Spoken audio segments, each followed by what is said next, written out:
My name is Simon Lichtenberg. I'm from Denmark, Copenhagen.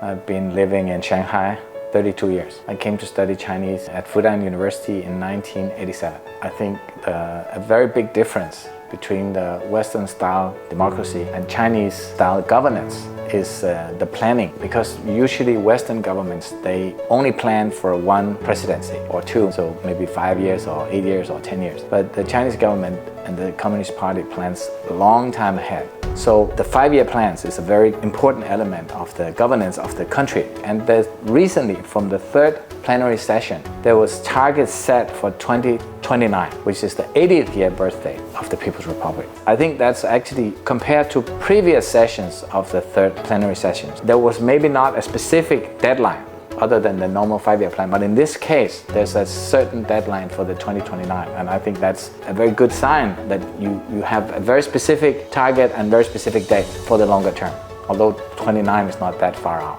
Regarding foreign enterprise, I think it was quite clear that further opening up, deepening of opening up, higher level opening up, higher quality opening up, this opening up part is a basic fundamental part of the Chinese direction. And this is comforting for all of us to hear again. The government, in relations to furthering innovation, furthering investment, including foreign investments and business in general, the government supports in many different ways. And one way is the basic service. And also there's mechanisms, for instance, the CCPIT, the Chinese Promotion for International Trade. They have a special desk solving issues for foreign companies in China. Another part is the legal structure. There's a lot of optimizations and improvement of the legal system, which has been going on for many years. And including also is the IP rights. Implementation and the laws around IP rights is also improved. So there's a lot of places that have been improved a lot over the last many years. And we can clearly feel it's a much more mature environment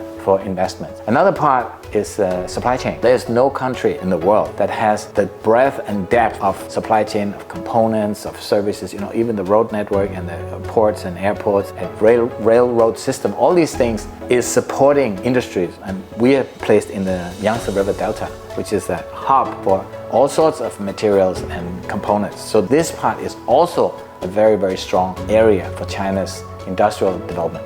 And you can say the Chinese-style modernization.